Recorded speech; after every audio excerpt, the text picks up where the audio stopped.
Мен биринчи жолу 13 жашымда сүйгө кабылгам. Анын аты Илгиз эле, менин атым Ая. Бири-бирибизге болгон жакындык биринчи таанышкан күнү билинген жана бул сыйкыр болчу. Биз бир класста окучубуз жана экөөбүздүн табитибиз бир болуп, экөөбүз тең кара чачтуу, тооктун эти жана козу карын кошулган пиццаны жакшы көрөбүз.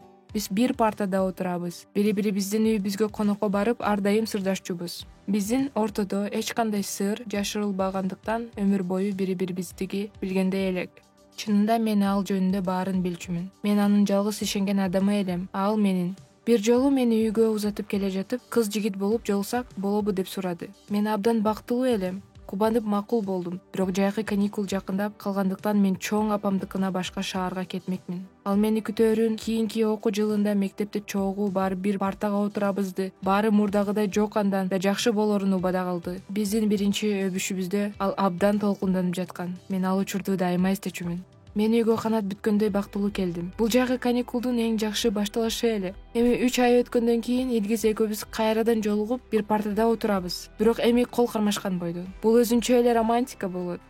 Чоң апамдыкына келгенден баштап Илгиз экөөбүз тез-тезден сүйлөшүп, СМС жазышып, ал мага сүрөтүн, мен ага сүрөтүмдү жөнөтүп турдук. Мен аны абдан сагынып, үйүмө тез эле кайткым келип турду. 2 ай өткөн соң анын мага жазганы азайып, билдирүүлөргө жооп жазбай, такыр эле чалбай калды. Мен анчалык капаланбай үйгө кайтышымды күтүп жаттым. Акыры күткөн күн да келип, шаарга кайтып келдим. Илгиз болсо чалып да койгон жок. Мен ага сюрприз кылып кечинде үйүнө бардым. Ал мындай күтүүсүздүктөн коркуп да кетти. Мен мойнунан кучактап өпкөлөп кирдим. Ал менден алыстады да биз бир аз шашып калганыбызды айтты. Биз балким бири-бирибизге убакыт беребиз. Жөн эле мага ушундай сезилип жатат. Бизде убакыт көп болгондуктан эч кайда шашпайбыз да, деди. Бул сөздөр менин жүрөгүмө сайылган бычактай эле тийди. Анткени мен аны 3 ай бою сагынып күткөм да. Мен ушунчалык таарынып турдум. Ойлонушум керек дедим да үйүмө кетип калдым. Кечинде бөлмөмө кирип алып ыйлап жаттым. Чоң апамдыкына барганымды каргап да жаттым. Мен ыйымды апам угуп бөлмөмө кирди. Мен ага болгонун айтып бердим. Уксаң, эгер аны чындап жакшы көрсөң күтө турасың. Сен 3 ай күтүп турсуң. Эми дагы 3 айга созулбастыр. Жөн гана анын жанында бол, деди апам. Чын эле акыры мен аны 3 ай күткөн жокмун. Мен аны 3 жылдан бери сүйүп жүрөт элем. Кийинки күнү мектепте эч нерсе болбогондой келдим да анын жанына бир партага отуруп, бетинен өп, аны көргөнүмө кубанычта экенимди айттым. Илгиз абдан кубанып, мен анын эң жакын адамы, жакын ишеничтүү досу экенимди жана мени жоготкусу келбегенин айтты. Мен буга абдан кубанычта элем. Бирок билесиздерби, мен канчалык күткөнүм менен биздин сүйлөшүүбүз мурункудай болбоду. 2 ай өткөн соң ал мени менен жолуккандан кача баштаганын байкадым. Биз көптөн бери бирге басып, пицца жеп сырдаша элекпиз. Андан кийин Илгиз мага эч нерсе дебестен баш партага отуруп алды. Андан кийин эмне болду эле? Анын туулган күнү жакындап калган. Мен Ильяздын кымбат наушникке кызыгып жүргөнүн билгендиктен сатып алдым. Кооз кылып ородум да үйүнө өткөрүп жаткан кечеге келдим. Кийгенге кийим карап жатып кечигип калыптырмын. Ортодон жетишээрлик эле 3 айдан да көп убакыт өттү деп чечкендигимден ортобуздагы мамилени түшүнүп, былтыркы каникулда эмне болгонун билгим келди. Акыры билишим керек го. Ал менин жашоомдон алыстап жатканы мага оор болуп жаткан эле. Мен үйгө киргенимде Илгиз абдан кубанып, ажарлуу күлкүсү менен тосуп алды. Анын эмнеге мынча кубанганын түшүнгөн жокмун. Мен аны кучактагым келип турду, бирок ал мени кучактамыш болду да ийиниме муштуму менен түртүп, "Мына, акыры менин эң жакын адамымга келди", деди.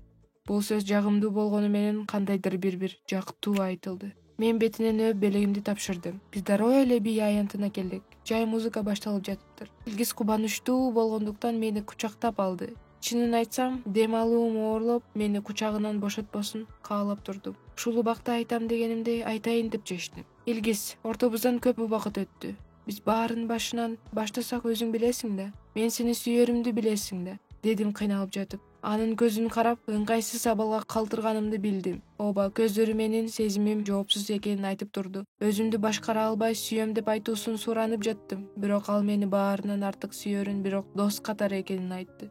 Бул мен үчүн сокко эле. Мына мен 5 жыл бою френдзонада жашап жүрүптүрмүн. Аны ойлоп, ар дайым жанында болуп турмун. Ага турмушка чыгам деп кыялданчумун. Жана акыры баары азбы же көппү ордуна келди окшойт. Анын көзүнө карап туруп, бүт алдымдан жер көчүп бара жаткандай жүрөгүм кабынан чыгып кетчүдөй болду. Мени тебелеп, денемди бөлүктөргө бөлүп жаткандай сезим пайда болду. Көкүрөгүм ооруп ачышып чыкты. Бул эмне, жашпы? Сен эмне ыйлап жатасыңбы деп сурады Илгиз. Ооба шайтан, алгырдыкы мен ыйлап жатам.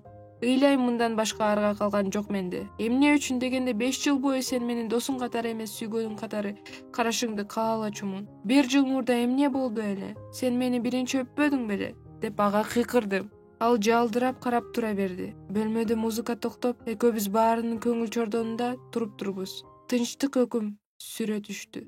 Мен көз жашымды арчыбастан аны түрттүм да карай чуркадым. Мындай жаман акыбал менде кийинки күндөрү да оңолгон жок. Мен өз сүйүүмдү эле эмес, досумду да жоготтум. Кыскасын айтканда, кийинки күнү көңүлсүз. Аны менен сүйлөшөйүн деген кичинекей ниетим да жок мектепте келдим. Илгиз мени менен сүйлөшкүсү келсе да, мага ушунча оор болгондуктан жаныма жакын жолоткон жокмун. Жакын арада жайкы каникул башталгандыктан мен кайрадан чоң апамдыкына кетип калдым. Ал жактан мен жаңы жашоо баштагым келди. Обстановканын алмашканы менин өзүмө келишиме жакшы жардам болду. Менде жигит пайда болуп, биринчи романтикалык жолугушууларга чакырып жатты. Анделер кыска аралыкта болсо да жагымдуу эле. Астыда Илгиз экөөбүздүн акыркы окуу жылыбыз башталат. Мен сезимдеримди башкарганга, эмоцияга алдырбаганга үйрөндүм. Күзгү окуу жылынын биринчи күнү ага карадым. Ал кандай гана сулуу. Кең далалуу болуп, мурдагыдан да келишимдүү болуп калыптыр. Чачынын прическасын өзгөртүрүп, бою да өсүптүр. Мен терең дем алдым да «салам» деп жанынан өтүп кеттим. Артымдан Илгиз чуркап келип, сабактан кийин козу карын жана тооктун эти менен пицца жейли деп сунуштады. Барбайм десем, болбой аябай зарыл деп суранып туруп алды. Балким кайрадан жолугалы деген сунуш киргизеби деген ой башыма келе түштү. Бирок экинчи соккуну көтөрө албайт элем. Анын көзүн карап жок деп айта албадым. Кечинде өзүбүздүн пиццериябыздан жолуктук. Илгиз менин колумдан кармаганда денем дүркүрөп, жашым тамагымды муунткандай болду. Мени кандай сезимдер менен кандай жакшы көрөрүңдү билем. Мен ортобузда болгондорду түшүндүрөйүн дедим. Мен да сени абдан жакшы көрөрүмдү, бирок дос катары гана билишиңди каалайм, деп баштады. Мен көзүмдү алайтып, башка кайталабашын сурандым. Жок, токтой тур. Сен менин эң жакын адамым болгондуктан билишиң керек. Анткени мен геймин, деди ал. Эмне?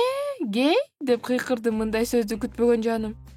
Эмне, мен ушунча жыл дос болуп жүрүп, анын ким экенин билген жокмунбу? Деги мен кимди сүйгөм? Эмне үчүн ал ушул убакка чейин жашырып келди? Илгиз мени өпкөн учурдарда бир жаактуу жыныстарга жакын экенин жаңыдан сезип баштаптыр. Бирок атасынын катуусунан ал сезими менен күрөшкөнгө аракет кылыптыр. Ал өзүнө жакын, мени менен мамиле баштап көргүсү келет, бирок жыйынтык чыкпайт. Мен сезимдеримди өчүрө албасымды билдим. Сашканын жанына бир партага отурганымда муну даана билдим. Эми түшүндүң да менин азыркы сүйүүм ким экенин, деди ал.